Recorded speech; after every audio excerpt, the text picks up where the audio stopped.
Махабат Аттокурова 2 баланын энеси. Үй жумуштары менен катар чакан бизнес ачып, учурда самындын 15 түрүн жасап, шаардагы дүкөндөргө дүң жана чекене баада өткөрө баштады.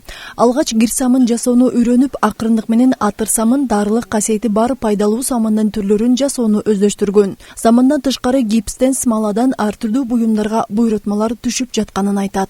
100 миңдикти алып, бир кичине чакан үй бүлөбүзгө бизнес баштаганбыз. Ал деген мылавар деп коет экен, мылава самын жасоо жана гипстен буюмдарды, кооз буюмдарды жасоо, смаладан жасоо, үй буюмдарын жасоо деп бизнес ачканбыз, үй бүлөлүк бизнес. Биз апам экөөбүз ошол биринчи самындан баштадык. Самындын эң алгач эле баштаганда жөнөкөй эле гир самын өзүбүздүн эле гир самындан баштаганбыз.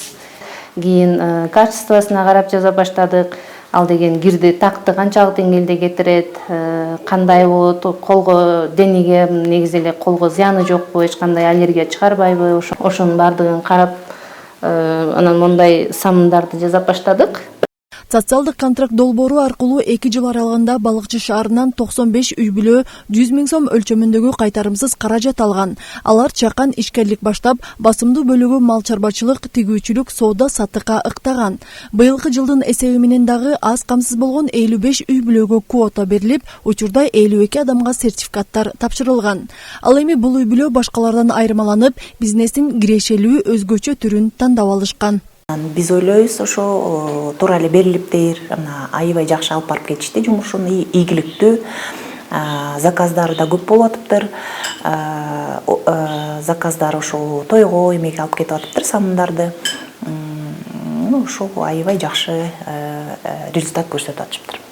Аз камсыз үй бүлөлөрдү жакырчылыктан чыгаруу жана жумуш менен камсыз кылуу максатын көздөгөн социалдык контракт долбоору бул жылдар аралыгында натыйжалуу жыйынтык көрсөтө алды деп таасын айтууга болот. Себеби элеттик демилгечил тургундар чакан ишкерликтин натыйжасында жумуш менен камсыздалып, үй бүлөлүк кирешесин жогорулатууга чоң мүмкүнчүлүктөр түзүлдү. Айзат Анарбекова, Сталбек Самачиев, Ильич Касейинов, СКөл жаңылыктары.